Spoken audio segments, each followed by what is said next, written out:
If Not Cut at Dusk by caelitea. Summary. 4 times Tomioka Giyu ends up in Kochou Shinobu's clinic, and 1 time he doesn't. Or a handful of times that Giyu ends up in Shinobu's care. 1. The first time Tomioka Giyu ends up in Kochou Shinobu's clinic, it's under orders from Oyakata-sama. Had it not been, Giyu would have just gone back to his room and applied antiseptic and slept off his wounds. Ubuyashiki Kagaya knows this and thinks it's about time for the water pillar to start getting proper medical care. He's been lucky so far that nothing major has happened. The man is an excellent swordsman, but lacks awareness in other things. So Giyu goes, guided by a Kakashi, to the Butterfly Mansion. It's his first time here, and the name rings familiar, but he doesn't bother trying to figure out why. It becomes apparent, though, when the Kakashi crosses the garden and opens the door to the side building, revealing his fellow pillar, sitting at a long table separating and tying up bundles of herbs. "Kochou," Giyu says with mild surprise. The Butterfly Mansion is her home, he realizes now, but he hadn't known she was in charge of medicines for the demonslayers. There had been no cause for him to think about that before. "My, Tomioka-san." She smiles as she turns to face him. "How rare. What brings you here?" "I'm under orders," Giyu says after a long moment, thrown off by the question and unsure, suddenly, if this is actually a clinic, if it is also her home. Shinobu raises an eyebrow. "And those orders are?" Giyu looks up at the ceiling. Just like that. The situation has become too troublesome. He's under orders, but surely they're not serious orders. And so maybe he doesn't need to be here at all. He's already tried just thinking about how or what to explain. It would just be easier to go home and perform his usual routine for his injuries. Just as he makes to turn away, Shinobu walks over and pokes him in the side. "Oh, come now. You're too serious as usual," she says with a smile. "Why else would you be here if you weren't injured? Oyakata-sama sent you, didn't he? Now sit and let me have a look at you." Giyu frowns as he lets Shinobu guide him into a chair. She pulls a curtain so they're shielded from view, and she looks at him with her eyebrow raised again. "Will you disrobe, or are you waiting for me to undress you?" She says the last bit with a muffled laugh, and Giyu shoots her a look before going to undo his uniform, stepping out of his clothing like a challenge. But she's not laughing when she sees his skin, littered with cuts and mottled with bruises. She looks at him, her lips pressed together, and then seems to decide against whatever she was going to say. "You had a number done on you this time, didn't you?" she says instead. "I'm going to feel your bones, so excuse me. Don't try and hold anything in. I'll need to know how badly it hurts." She pokes and prods, taking note when he winces or hisses. Despite the fact that he's only in his underclothes with the girl's hands roaming over him, it's not embarrassing. She must be used to this if she's a doctor, and he, well, that kind of thing isn't something he really thinks about. Not when there are other more important things on his mind. It's an unusual feeling, her touch, but not necessarily unpleasant. He sits through her ministrations like he sits through anything else. "Nothing is broken or cracked, it seems," she says as she turns and begins opening drawers.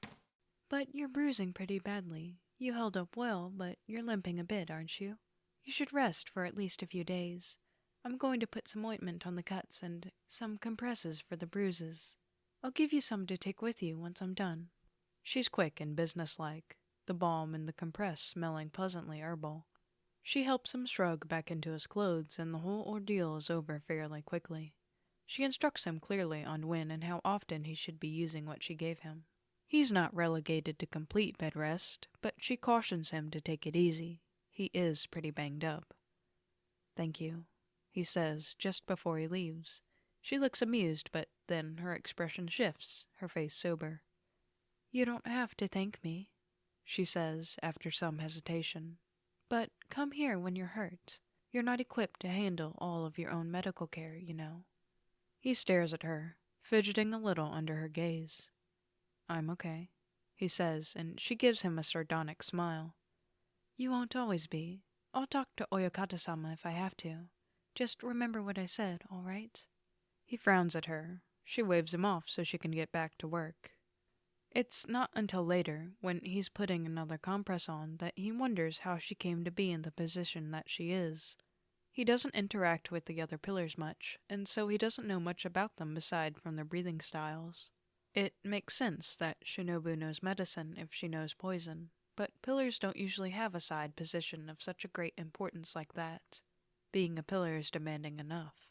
Regardless, it's none of his business, and he doesn't intend to let it be. 2. By the time he ends up in Shinobu's clinic again, with something a bit more severe, he knows her a little better, having since gone on a few joint missions with her. He never does much talking, but Shinobu fills the silence with her own, taking jabs at his attitude when he doesn't respond. She's vexing, this tiny woman, and unperturbed by his lack of response.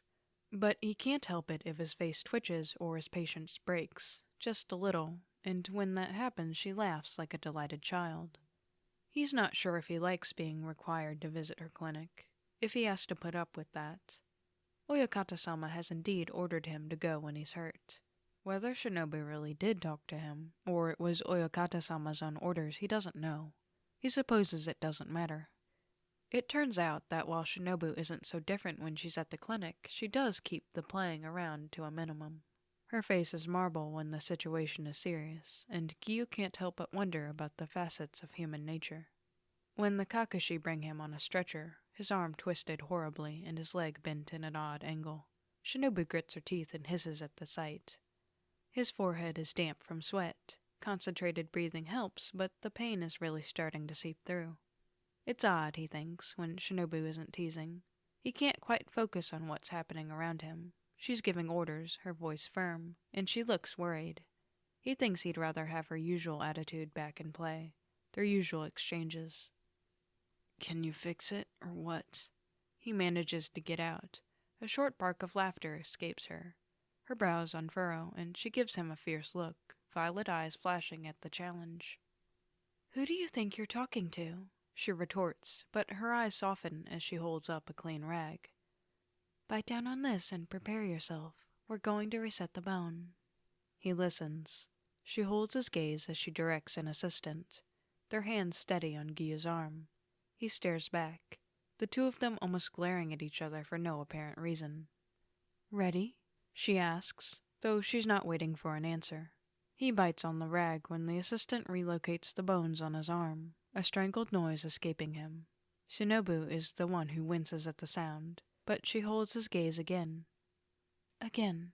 His leg is next, and it's a blessing when he finally passes out. When he wakes, he's lying on one of the patient beds, his arm and leg stiffly wrapped up, the pain only a dull ache. Shinobu is drawing on his bandages when he turns to look at her, and she doesn't even look ashamed at being caught. "Good morning," she chirps, gingerly setting the brush aside. He looks and sees that she's drawn a butterfly in black ink.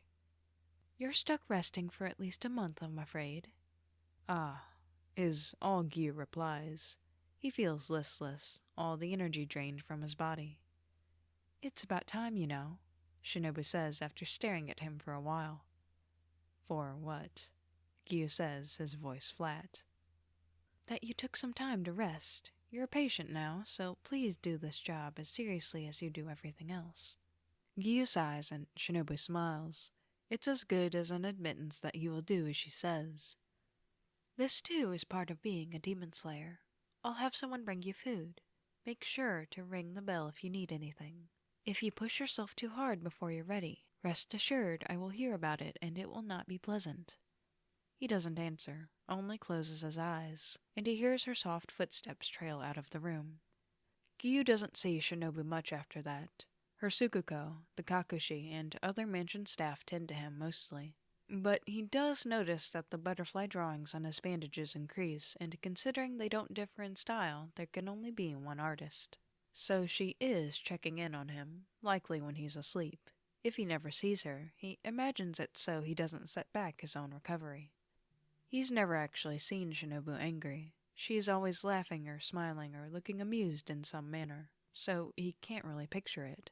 That's sort of incredible in its own way. Giyu himself doesn't get angry like that often either, but it's another thing to keep smiling. It's a passing thought. The curiosity may have been there, but it was brief, and there's no reason to dwell on it. He won't garner her ire. He'll recover as quickly as possible, and then he'll be out of here, out of her domain. Shinobu is present the day his bandages come off, checking the condition of his body. She says he'll need to do some light training work out on his arm and leg before returning to full duty, but Oyakata-sama is aware and will be keeping him in reserve for now. Giyu nods and then looks at the pile of bandages that are set to be thrown away, with all the butterflies on them. Shinobu notices his gaze and raises an eyebrow. Giyu shrugs. They were nice for a while, he says absently. Shinobu's mouth twists, and she gathers up the bandages to be thrown out without mercy. They were just to pass the time, she says, her voice bland. They're not something to be sentimental over, Tomioka-san. She turns back to him for a moment. Good luck on the rest of your recovery. She leaves the room without another word, and Giyu takes one last look around where he's been cooped up for the past month. It hadn't been unpleasant, even if he had become a little restless. The company of the butterflies hadn't been unpleasant. 3. It's not often Giyu gets caught off guard, but the times are changing, and the pillar's missions get harder. The slash across his abdomen will leave a scar, if he makes it.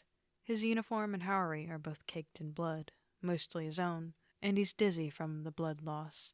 Support is on its way, but he can't rely on it, so he keeps moving, with each heavy, painful step. By the time the Kakashi come, he's nearly dead, but he's still hanging on by the merest thread. There are things he needs to see through. Sabito and Sutako's faces flash through his mind, their voices melding together as their mouths open and they speak. You must continue to live. Before he blacks out, he sees a pair of butterfly wings descending, Shinobu's face coming into view. Ah, she's here. His last thought is that things will be all right if Shinobu's come for him. He regains consciousness once throughout the process to see Shinobu hovering over him, up to her elbows in blood. The sight is strange. Shinobu is a poisoner, so there's no reason she should be covered like that. It takes him a few moments longer to realize that it's his blood staining her skin, and that she's trying to patch him together. Her face is grave, her lips pressed together in a grim line. How strange. He knows that she's more solemn when working, but not to this extent. Not that he's seen before. He hears a muffled, "He's conscious!" And Shinobu's eyes slide over to his. She doesn't look happy that he's awake, if only barely, and calls for another shot of sedative. He struggles to focus his gaze, trying to look at the damage to his own body, but Shinobu blocks his view with a bloodied hand. Don't do that, Tomioka-san. This is part of my job. It's best if you know less right now. Her voice is strained and tense, though it sounds like she's fighting to keep it even, trying to force her usual lightheartedness. There's an unusual inflection that he can't quite place. He doesn't think he likes that. It clashes with the Kochou Shinobu he knows. He tries to form words, but nothing will come out, and vaguely he feels a prick on his arm. Within seconds he feels himself slipping under again, Shinobu's hand still blocking everything. He thinks hazily that he wants to see her face, to see what kind of expression she is making, if her voice sounds like that. She looks haggard when he finally awakes, though relief draws the tension from her face. While she's not a mess, her hair is slightly out of place, and there are dark circles under her eyes. He's nonplussed at all of this. She was never expressionless, but the myriad of moods he's seen from her throughout the months continue to surprise him. You scared us terribly, Tomioka-san, she says, voice wary. You idiot, she adds for good measure. Scared? Yes, it was not an easy procedure. We weren't sure you were going to make it. Her voice trembles ever so slightly, and she seems angry that it does, clenching her throat with more force than necessary. He stares at her for a moment, the words slipping out of him like a sigh. You were there. Of course I was. You saw me, didn't you? Giyu tries again, not getting what he wants to across. There was no reason to be scared if you were there. It takes a while to process, but once she does, her mouth falls open. She looks torn between flattered and outraged, and then the fight on her face amuses him before it all collapses and she just looks exhausted. "I can't work miracles, Tomioka-san," she says, and she looks like she wants to say more but is unable to. A long silence passes between them, and Shinobu looks like she might cry, her shoulders hunched with burdens that he doesn't know about. The realization startles him, and he thinks that if the tears show themselves, it's over, though he's not sure what that "it" is. "I'll be more careful," he croaks, unsure of what to say, but feeling as though he needs to speak. She lets out an unsteady breath and taps her knuckles lightly on his forehead. Her eyes are still a bit wet, but she blinks back anything more. "Yes, you better." Her smile, then, is sad, but at least it is a smile. The both of them know that there's only so much being careful can prevent. Giyu is cautious by nature, and yet look what happened despite it. Still, the words had been said. The least he can do is try one step further. 4. She's in her element the next time around, though Giyu thinks that this is the worst condition he's ever been in. He's never been poisoned before, and after this he'd much rather take the cuts or broken limbs. She's given him an antidote to tide him over while he's brought to the butterfly mansion, and, though it helps for a while, whatever poison is in his system feels like it comes back twofold by the time he's in Shinobu's clinic. On the contrary to the other times, there's a grim sort of pleasure in Shinobu's expression. This is what she knows best, and though this is certainly a challenge, she's up to it. She's tried mixing more antidotes on the way here, but none have worked so far. This doesn't discourage her. There's no poison that she hasn't mastered, and she's not about to let one render that statement false. The poison, however, does have quite a few effects. Giyu feels like his insides are burning, dissolving, then churning, and the sensation only grows as time passes. He's a disciplined swordsman, but this has gone beyond trying to keep in the pain. As the hours pass, he's delirious and screaming, clawing at both himself and the people trying to keep him down like a wild animal, or a demon. He doesn't know what's coming out of his mouth, whether he's saying words or if sounds are just coming out of his throat. Those assigned to his restraint are having a tough time, but Shinobu is almost serene as she mixes and tests one antidote after the other. He's not sure how much time passes. He's dimly aware of how he's behaving, like an out-of-body experience, but he can't help it. He goes quiet for a spell, tiring out briefly, but he flares up and draws up some hidden reserve of energy, bringing him back to the state of thrashing wild and raving as his skin begins to turn color. He feels like he's going to break apart, or that every last ounce of his life is going to burn out of him. "Hold him down," Shinobu commands, her sharp order cutting through the uproar he's causing. The steel in her voice invigorates her assistants, who are looking quite beat up. They are loyal, and they believe in her, and they know what the tone of her voice means. When she turns, she's armed with a few syringes and some beakers behind her, preparing to fight the final battle. Holding him down is harder than before. Shinobu cannot get close enough to administer the shot, but she's not the pillar she is for nothing. She watches his movements for a moment, before instructing her assistants to pin him down at timed intervals. They throw their bodies onto his arms and legs, and they still struggle against his strength. Giyu feels the pressure and roars, but suddenly there is an unfamiliar weight on his torso and chest. He tries to focus. Everything is off color and blurry, but Shinobu swims into view, and her gaze is vicious. "Come now, play nice for me, Tomioka-san," she croons. She's straddling him, and the shock of it stills him for a moment. She doesn't miss the opening. She catches his jaw, squeezing his cheeks to force his mouth open, and pours her concoction in. He sputters, half of it spitting out of his mouth, but the insect pillar is merciless and does it again. She is relentless as she repeats the process a few more times, ensuring he has ingested the proper amount. Within moments he grows calmer, if only slightly, and she injects the antidote in the syringe onto his neck for good measure. "There now," she says with a smile. "That wasn't so bad, was it?" Dimly, Giyu thinks that he's never been manhandled by a woman like this before. Sabito would laugh if he was alive to see this. Sutako might too, after she was done being scandalized. But also, as he looks up at Shinobu, her hand still a vice around his jaw, his body weighted by her small frame yet entirely at her mercy. Her violet eyes, sanguine and pink lips curved into a serene smile. He thinks he's never been more afraid. Like this, he comes to learn why Kochou Shinobu is found fearsome. Later, when he wakes, she's flicking a syringe in preparation for another shot of the antidote. She smiles when she sees him awake. Although he doesn't know it now, he looks utterly drained and cadaverous. "Welcome back from the brink of death," she says, and Giyu only stares at her. He stares long enough that it becomes unsettling, and she frowns as she takes his arm and administers the dose of antidote. "Oh my, that is quite the look. What exactly is on your mind?" He takes a long moment to formulate an answer, and she shrugs before beginning to walk away. But he catches her sleeve, and though the movement is feeble, she stops and turns back.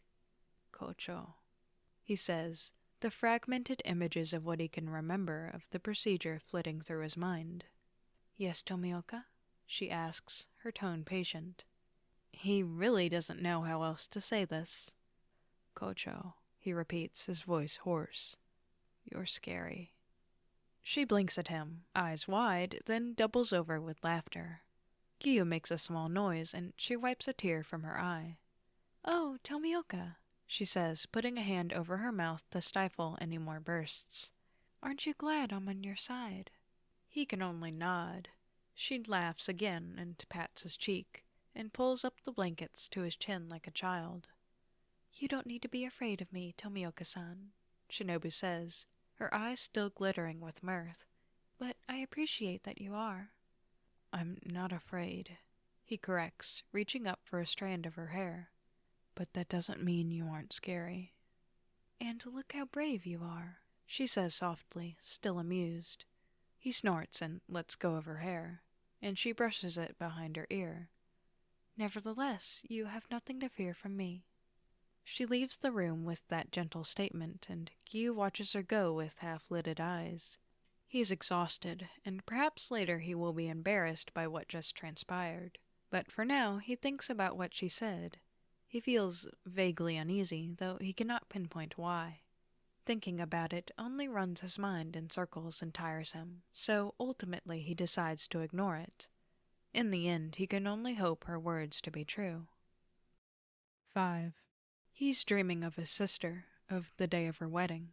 How beautiful and bright and blushing she was in her gown before everything was drenched in blood.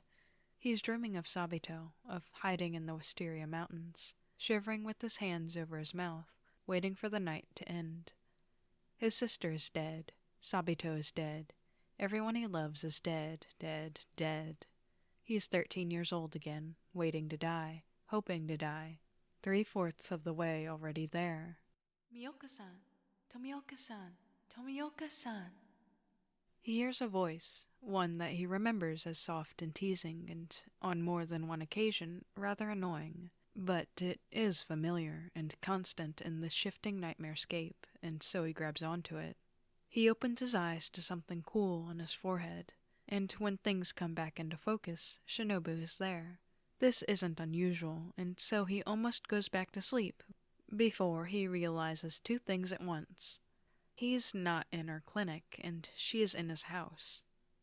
"Kochou," he says, but his voice is more hoarse and faint than he would have thought. The moment her name leaves his mouth, he starts coughing, the force of it rattling his chest. He feels terrible. Shinobu smiles, adjusting the damp cloth on his forehead. "Hello, Tomioka-san. You've got quite the fever." "Ah, so that's what this is now." "Kochou," he says again, blinking slowly as he tries to gather his thoughts. "You're in my home." "That I am. Would you like to know why?" Her voice is teasing, the answer is evident, but he takes the bait anyway, too tired for banter. "Yes." "No one heard from you in a few days, and you were due for a report. Oyakata-sama and I had our suspicions. There was quite the storm during that last mission, after all. So he told me your address. And what do I find upon my arrival? Poor Tomioka-san, bundled up under his blankets, burning up horribly yet shaking like a leaf on a tree, and coughing to no end. I couldn't quite leave you like that now, could I? You could, he mumbles. He'd shrug if he were sitting up. It's not as if there was something forcibly keeping her here, but Shinobu shakes her head, like a teacher disappointed in her student. Silly, I could not. What kind of doctor would I be then? He tries to respond, but a coughing fit comes out instead. Shinobu touches the back of her hand to his cheek, and he turns toward her once the cough subsides like a flower bending to the sun, her skin pleasantly cool. My, Tomioka-san, you're looking quite pathetic. I took the liberty of snooping around, and you practically have nothing here. How disappointing that there was nothing exciting to find. Yet I suppose the sparseness is very like you. He doesn't have a response, and she smiles a little ruefully. Ah, it's not as fun when you're like this. Anyway, I've brought you some medicine. Whatever she says next, he can't remember, but she helps him tip the medicine into his mouth, as well as the water to wash it down. She changes out the cloth on his head one more time and puts a hand over his eyes as he tries to keep awake. Rest well, Tomioka-san. And he recognizes the command. It's nice that there's someone here for once. He hasn't been taken care of like this since Satako died. Even if Shinobu is just stopping by, it's more company than he's had in a long time. He sleeps, and fleetingly, he wishes she would stay. Tomioka-san, Tomioka-san, Tomioka-san. He opens his eyes and feels like he has the weight of the world on top of him. He can breathe a little easier, and his throat feels a little less raw, but his head still hurts, and he feels both warm and cold at the same time. It takes him a moment to recognize that Shinobu is still here. Or here again? He doesn't really know how much time has passed. She's holding a spoon out towards him. He sits up and opens his mouth to ask something, but she puts the spoon in his mouth. It's rice gruel, flavored slightly, and though he hasn't had an appetite for days, it's good. He opens his mouth for another bite before he realizes what he's doing. Shinobu smiles at the initiative. You must keep your strength up in times like these, she says, blowing on another spoonful. I'm hesitant to give you stronger medicine if you hadn't eaten anything in a while. He tries only once to take the bowl and spoon from her so he can eat himself, but she moves both away just slightly to tell him no. Giyu relents, docile while she feeds him. You're still here, he says after a long moment, once he's finished with his meal. His tone is vaguely disbelieving, and she looks at him, bemused. Didn't I say I couldn't leave? Oh my, are you taking me for a liar? No, he says automatically, and she chuckles, but doesn't tease him any further. Shinobu gathers up the dishes, and Giyu watches her as far as he can without getting up. He zones out as she cleans, but turns to her once he senses she's near. She's holding 2 glasses, one with water and one with dissolved medicine, and holds them out to him. He drains the medicine first, and then the water. Shinobu pats his head like a child when he's finished. There, that's a good boy, she says cheerfully. I'm not a child, he replies, an eyebrow raised, and she exaggerates surprise, putting a hand over her mouth. I never said you were, but you keep staring at me as if you want something. Was it not praise? He gives her a look that is a cross between incredulity and a glare, and she laughs. Is it so surprising that I'm here? You truly don't fill your life with anything other than demon hunting, do you? There's a beat of silence. There's no point, he says, voice flat, lying back down and turning away so he can cough. There's another silence. Shinobu hums.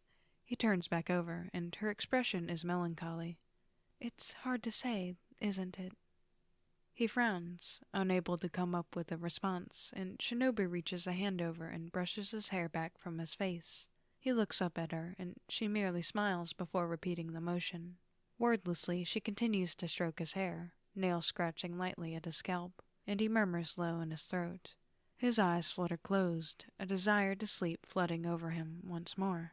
He's been sleeping a lot. He doesn't want to. There are more productive ways to be spending his time, but he is far from his best, and the pull is difficult to fight. Kochou, he says, though it comes out as more of a murmur. Yes, Tomioka-san? Kochou.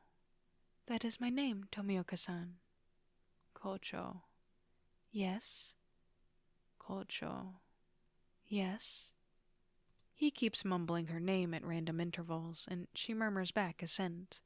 Eventually, he tapers off, but he still feels her fingers in his hair. She's here. She's still here. Good. That's good. Consistency is hard to come by. It takes a few days, but he recovers steadily. Shinobu is there the whole time, having secured some extra bedding for herself from his storage. Though Giyu had never expected to have guests over at his place, he did keep spare bedding in case something happened to the ones he was using. The butterfly mansion must undoubtedly be more comfortable, but pillars are adaptable. Shinobu seems to have adjusted perfectly well. He protested when she'd announced that she'd be staying over, but she'd given him a piercing look, and that was that. The day after his fever breaks, he feels more or less fully recovered, if perhaps still a bit more tired than usual. It's the early hours of the morning, the sky is still quite dark, and he gets up for a glass of water, just a little bit wobbly. He notices Shinobu isn't in her bed, and spots her sitting by the window, looking out and waiting for the sun to rise. She turns to him and smiles. "You're looking much better," she says in the faint light.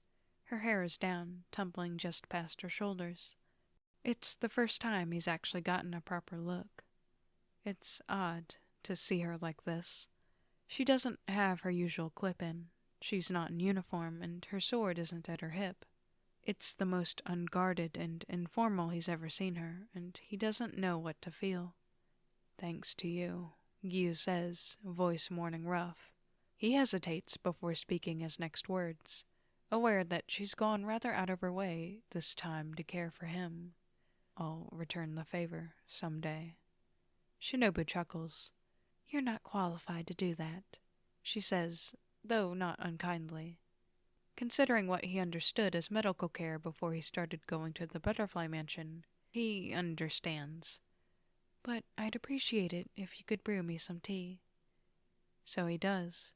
He's a very particular tea brewer, as Shinobu knows, and he takes special care to brew the perfect pot this time, as thanks for what she's done. The gentle bubbling of the water, the rustle of tea leaves, the sound of the pour, and the fragrance of the tea, the rising puffs of steam. Dawn is unhurried and languid. He brings over 2 hot cups and joins her by the window, the two of them sitting next to each other. The morning air is a bit chilly, but their drinks keep them warm enough. They sip their tea and watch the sun peek over the horizon. Below, in the small unkempt garden, a few stray butterflies flit lazily around the wildflowers. Shinobu and Giyu sit in companionable silence, their shoulders almost touching, as if there's nothing in the world to be worried about, as if they could grow old like this, watching the world turn orange and pink, then gold. Can we all just collectively appreciate caelitea, as a writer? But also the fact that caelitea published this fic in 2019, that's 5 years ago, and still replied to my comment asking if I could podfic it. That's amazing.